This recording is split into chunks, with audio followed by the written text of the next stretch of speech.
They found a living megalodon in Mariana's Trench. Also, Robert, leave a like, man. We're all waiting. Submerged thousands of feet deep, a submarine and its crew face an unknown threat. Jonas, a rescue diver, is on a mission to save them, though the clock is counting down as the hull begins to cave in. He manages to save a large number of people. However, a few still remain. Jonas weighs his options. Get out while you still can, or risk it all. Yeah, I'm gonna head out. One man, Dr. Heller, speaks up in outrage. What are you doing? Well, look, you win some, you lose some. The surviving crew detach from the vessel as it explodes. We cut to many years later where we meet Jack, a man with impeccable taste in shoes. He's a quirky billionaire, like Elon Musk, but not quite as handsome. As he heads down an elevator at Dr. Zhang, we learn that this ocean facility is his latest wacky investment. The least they could do is spice up this elevator. Oh, that's where the money went. Okay, carry on. Jack is just in time to witness the big expedition his money has been working towards. As the crew heads down to the deepest depths of the ocean, Zhang explains that he believes that there in fact lies an ecosystem below the Marianas Trench. What we think is the bottom might actually be a layer of nearly frozen hydrofluorocarbon blah blah blah blah blah. Oh, but what if it really is just the bottom? Then you have wasted $1.3 billion. Well, fingers crossed. The crew quickly descends and soon approaches Bikini Bottom. Then they prepare for insertion. Insertion. The vessel proceeds, and to everyone's delight, it's not the bottom. Instead, it's just as Zhang predicted. What lies below is a flourishing ecosystem untouched by the rest of the ocean. It's likely home to all kinds of unknown species. Nice. Sounds like money to my ears. The crew deploys some drones, but soon after, the drone goes down.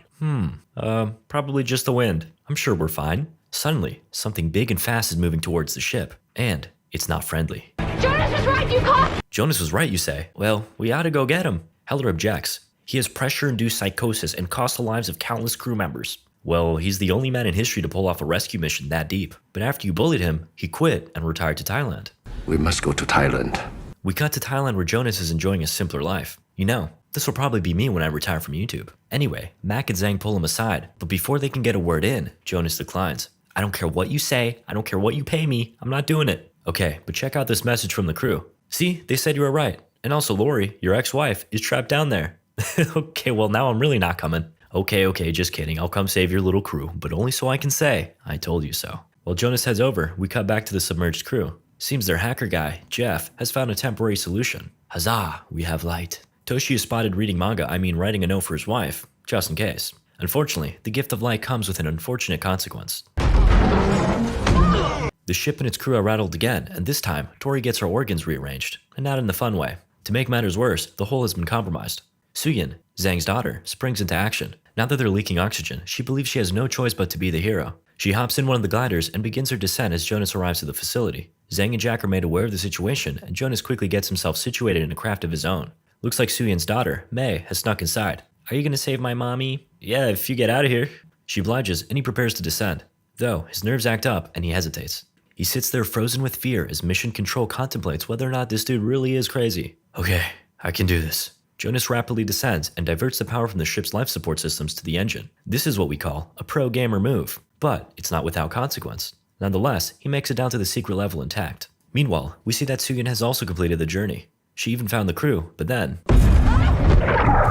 Whoa, it's a giant squid, and it's trying to eat her. It begins to crush the ship as she sits there helplessly. Suddenly, the squid goes limp before its juicy insides fill the water.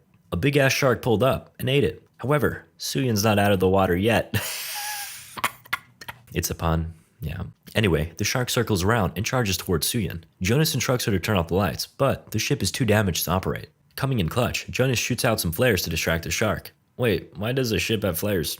Not wanting to be outdone, Suyin insists she can do more to help. But Jonas tells her to just leave. So she does. While Jonas has the big fish temporarily distracted, he locks onto the stranded ship and saves the crew. Though, just before they can get Toshi out, the shark heads back. In an act of pure selflessness, Toshi stuffs his note in Jeff's pocket. Then...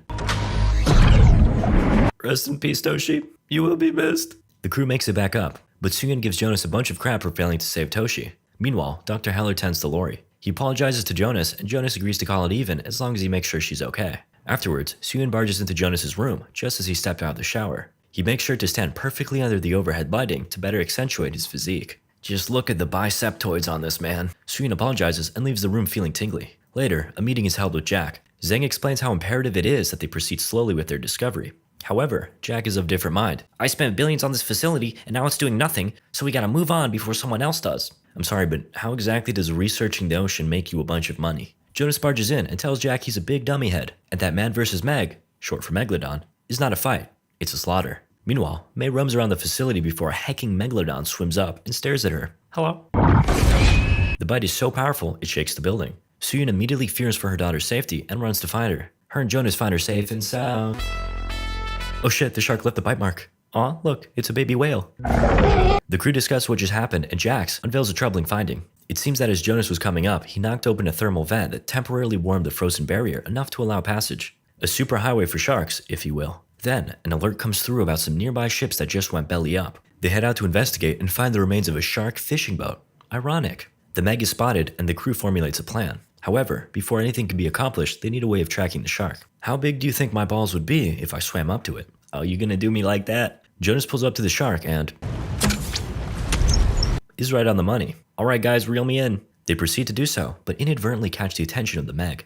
A high-speed chase ensues as the Meg ferociously chases after its tiny little snack. Oh, that was close. Alright, time for someone else to risk their life. How about you, Soo-yoon? Okay, she's gonna hop in the shark tank, which Jax assures is totally indestructible, and then she's gonna jab the shark with a poisonous pointy stick. What could go wrong? Soo-yoon proceeds into the tank as Chum is thrown into the water. Soon after, tons of small beta sharks surround the cage, but then they flee after sensing the presence of the approaching alpha shark. It gets up close and personal with Soo-yoon, but she struggles to execute her attack. Unfortunately, the shark has no trouble executing its own. Soo-yoon and the boat fall victim to the shark's ferocious power as it takes both of them on a little ride. During the struggle, she manages to administer the poison spear into the shark's mouth. It swims off defeated. Or not. To Jax's credit, the tank is sort of indestructible, but I'm not sure it's helping the situation. The Meg attempts to swallow the cage, and Jonas springs into action, delighted at another opportunity to take his shirt off. Jonas dives into the water as the Meg thrashes the cage around while attempting to swallow it. Fortunately, the crane partially gives in, yanking the cage out of the creature's mouth in the process. Also, Jax falls into the water. Sensing a new snack, the Meg charges forward, nearly taking a bite out of Jax. Meanwhile, Jonas saves Soo-yoon, whose mask was cracked during the yankening. She passes out while pleading with him to save himself, but he perseveres and gets her out of there. Back on the boat, Jeff hatches a plan. He commands the crew to ready the second crane while dropping a huge bag of chum into the water. The Meg quickly takes notice and heads in for a bite. In the process, it entangles itself in a loop. Ladies and gentlemen, we got him. It locks its sights on Jonas and Soo-yoon and speeds forward. Whoa, this is pretty cool. But didn't we just witness earlier that the Meg can easily tow the ship? Shortly after, the giant creature somehow succumbs to the tiny dose of poison it was given. With the Meg now dead, Jonas heads back to the boat with an unconscious Soo-yoon. After a little mouth-to-mouth, she's good as new. The pair chat inside, and Soo-yoon states that she really enjoyed the part where he kissed her. Then, they head to the deck and see that the Meg has been reeled in. Jeff poses for a picture while DJ trolls him. Now in the water, Jeff strikes a little pose before another one. And it's bigger this time.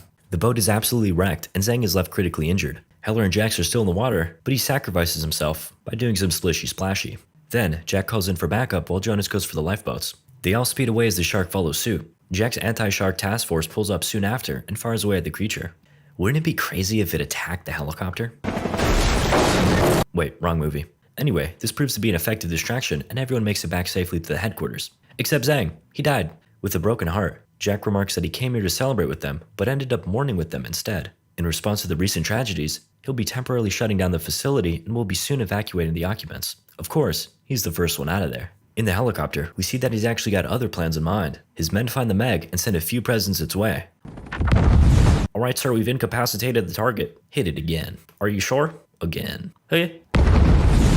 This time, chunks are sent flying up. You know, I think that's actually good for your skin. Jack and his boys excitedly inspect their catch via boat. Hey, get me a tooth as a souvenir. The man dives under, but returns empty-handed. This thing ain't got teeth. Oh crap, it's a whale. We gotta get out of here. The boat speeds off, and Jack tumbles into the water. Oh no. Oh, okay.